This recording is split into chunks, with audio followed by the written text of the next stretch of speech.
waiting for you. I'm waiting for you. Okay. I'm not going to cut that bit out. Hey guys, welcome back to the podcast. As you can see, we're so eager to get going, we don't even know who wanted to go first. But we're great to be back here another week. I hope you enjoyed last week's and probably got some views on the second, third, fourth place participation trophies and all these sorts of things. But something's happened last week, this week as we're recording this, that probably a lot of people didn't expect when it came to 11 years ago there was going to be more majors going to be happening. Yeah. But Tiger Woods winning a major after 11 years, which is pretty crazy. It's, a lot of people are bouncing around the comeback is there in sport of someone with a bigger comeback.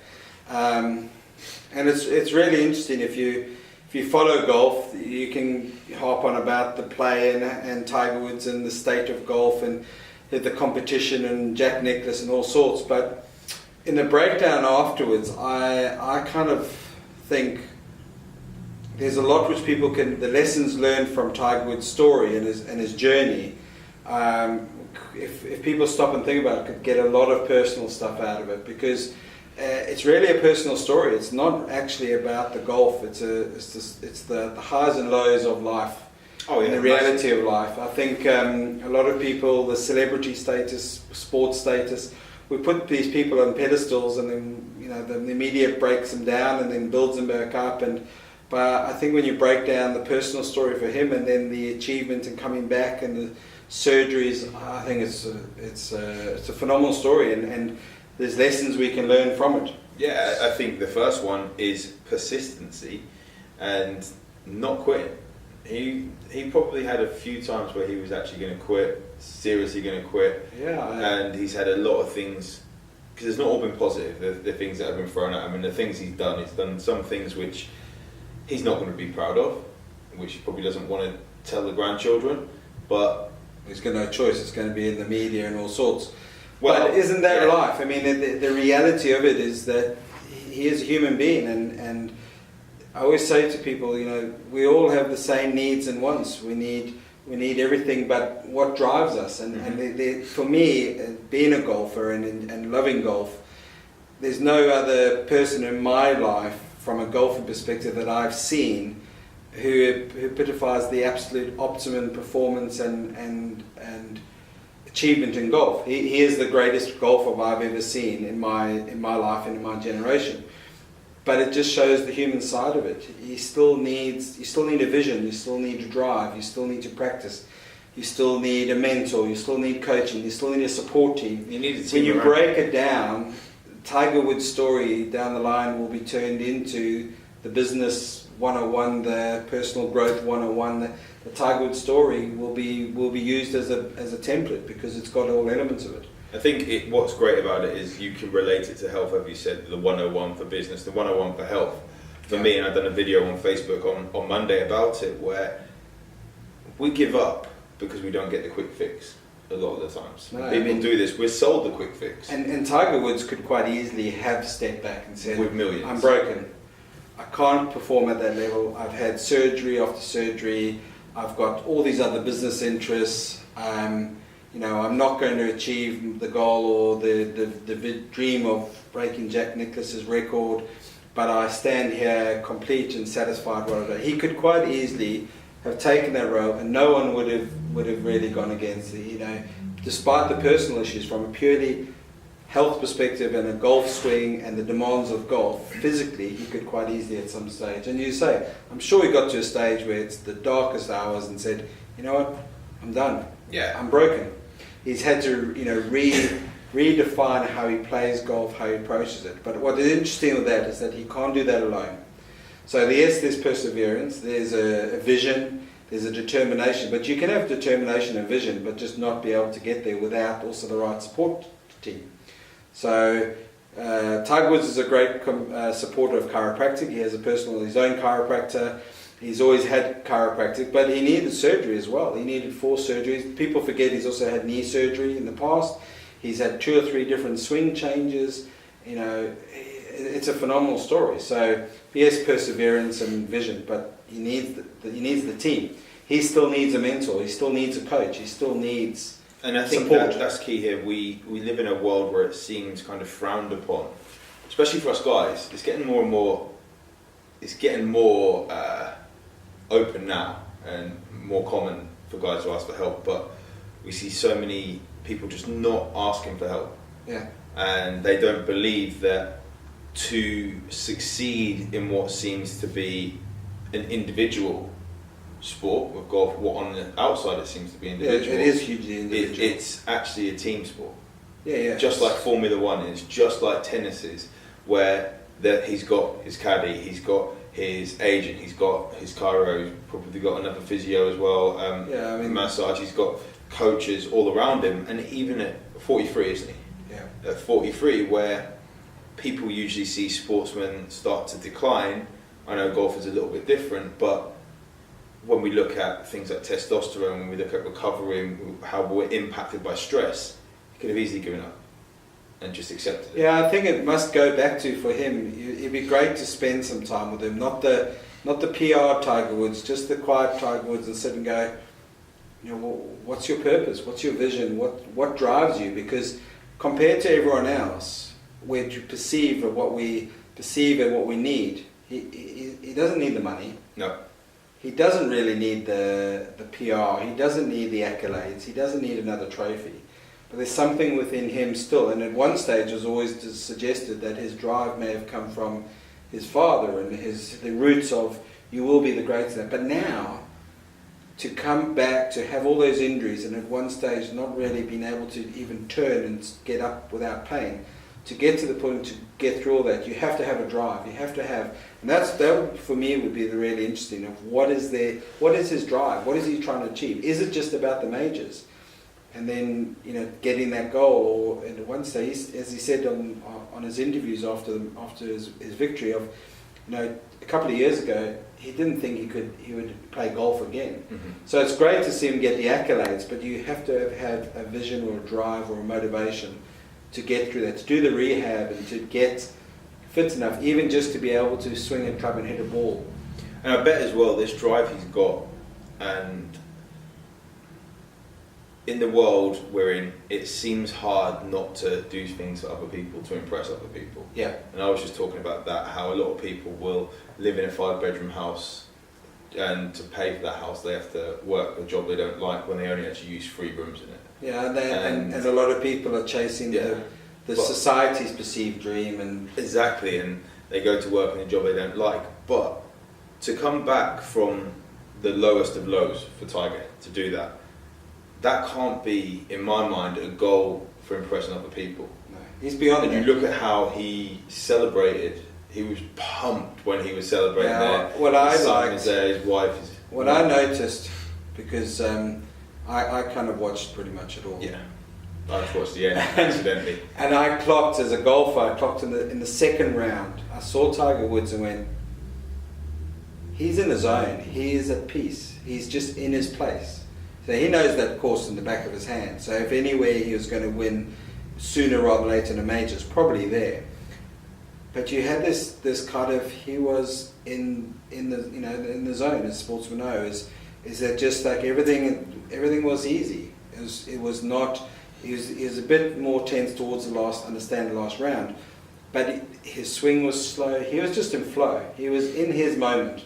This is where it's like a dolphin in the water. That's where they belong. Tiger Woods belongs in the Masters in the final day, competing, and everyone else trying to beat him. He wasn't in the lead going into the second round. No, it's the first time that he's won a major coming through, not leading in the final round. I believe. I'm pretty sure of that. So it was new territory for him, but you could just see that he was like, all the PR and the cameras and saying the right things. You have to learn in that. He's a golfer. He's just doing what he loves doing, and he's not doing it for show, not doing it for the PR or the. He's beyond that. This is what he is fulfilling.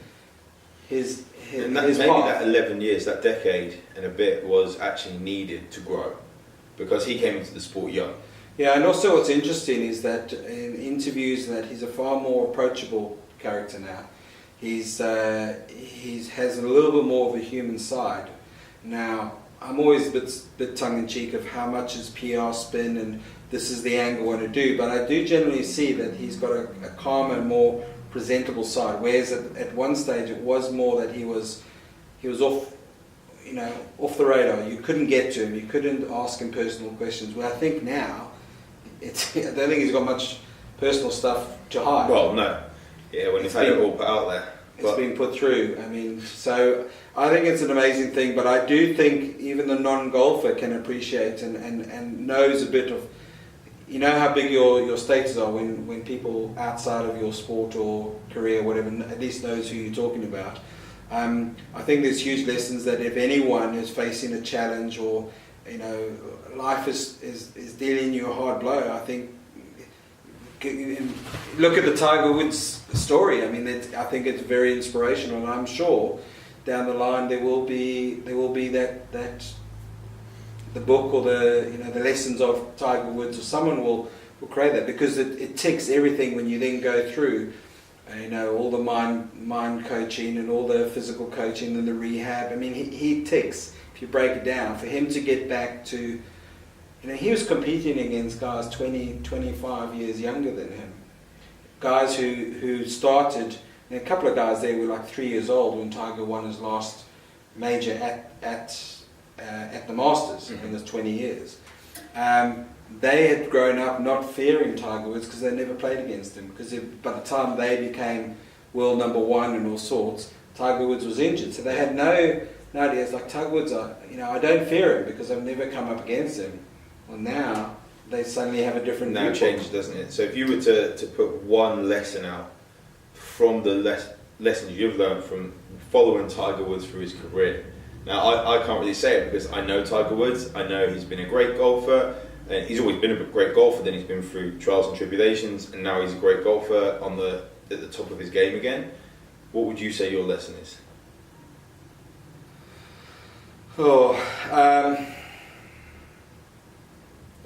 That's tough. The lesson I got from, I suppose to answer that, I think I have to go back for my underlying feeling on watching it on the final day Sunday. I had just have a sense of Tiger Woods was that sense of belonging. Knowing for Tiger Woods, knowing that he's a golfer and this is where he belongs. So take away the riches and the perceived PR spin and all that. He just looked as if this is who I am. And I think this element of the whole circle of life with Tiger Woods being down and out, you just had the sense that he was back where he belongs.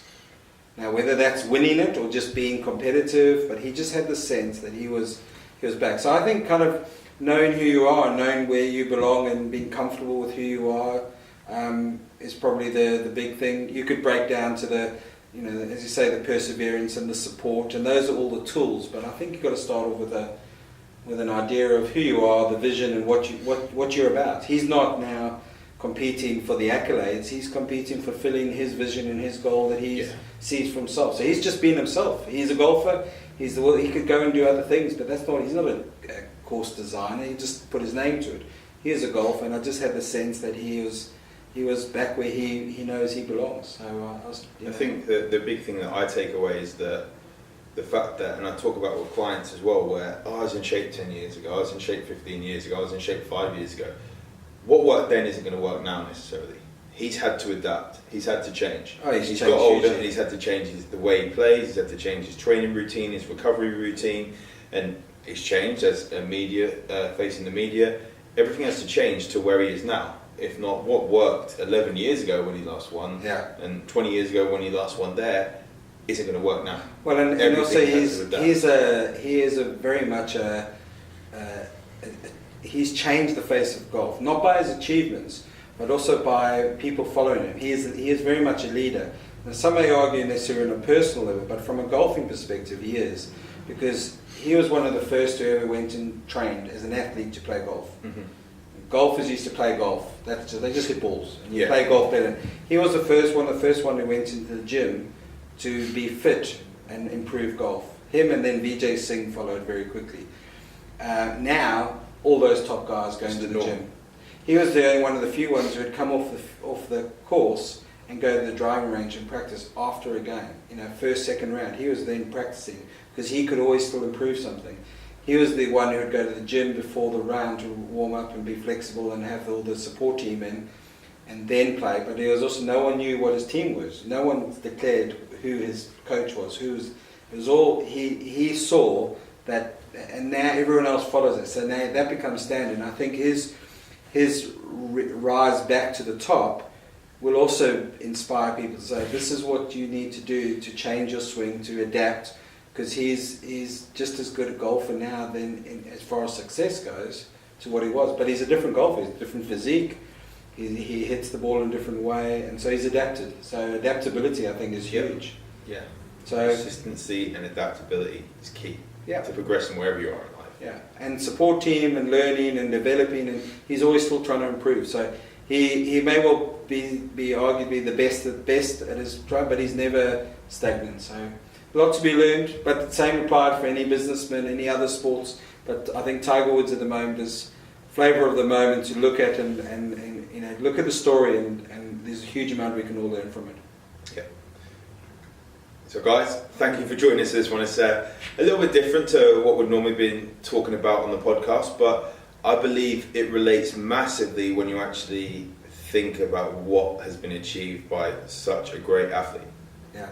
Take it and apply that to yourself, and be really interested of what you take from it, what you found, what personally did it touch for you.